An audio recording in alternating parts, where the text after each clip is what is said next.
What's going to happen is that things are going to come to a standstill. We're on our way headed into a dead end.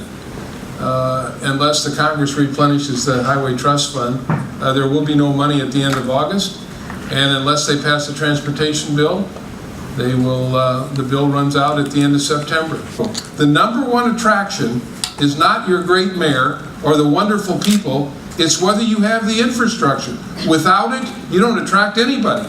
That's the way you attract young people to the city. That's the way you attract businesses. And America is in a mess. We are so far behind, and we'll continue to be behind unless we make these investments. Here's what I think. It runs out of money in September. It's 2 months before an election. They're going to punt it all the way to the lame duck. Basically, so if you think they're going to let it, I don't believe they'll let it go. I think they'll figure out the funding for 2 months or 3 months to get you to the end of the year. That is what they'll do, because by the end of August, nobody's going to have the political will to figure it out. Because of that new station on the green line that's there, Fulton Market is one of, if not the hottest areas in the city. It's a classic example. No train station, a lot of potential.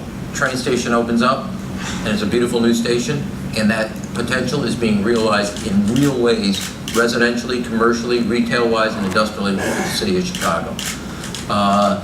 That's an example to me of how you make an investment that can transform a neighborhood and a community in the city of Chicago. If we're ever going to do infrastructure seriously in this country, we need to do essentially what every one of the G20 nations has done in the last 15 years.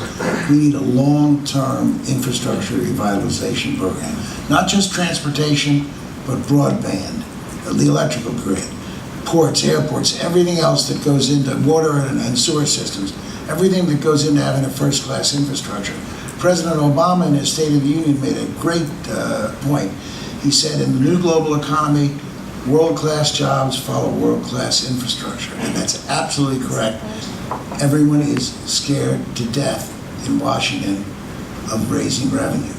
And until we understand that there's a difference between investment and spending, we're never going to get off the shine, and we are going to become a second-class economic power. Infrastructure affects our public safety. How many bridges have to collapse before we do something? It affects our quality of life. Do you want to be stuck in growing and growing transportation backlogs and chokes? It affects our economy.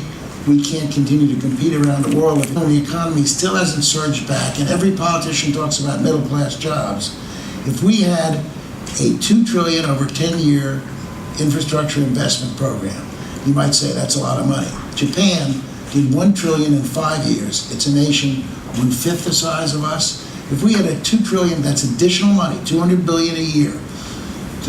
Using the U.S. Department of Transportation figure, that would produce 5 million jobs.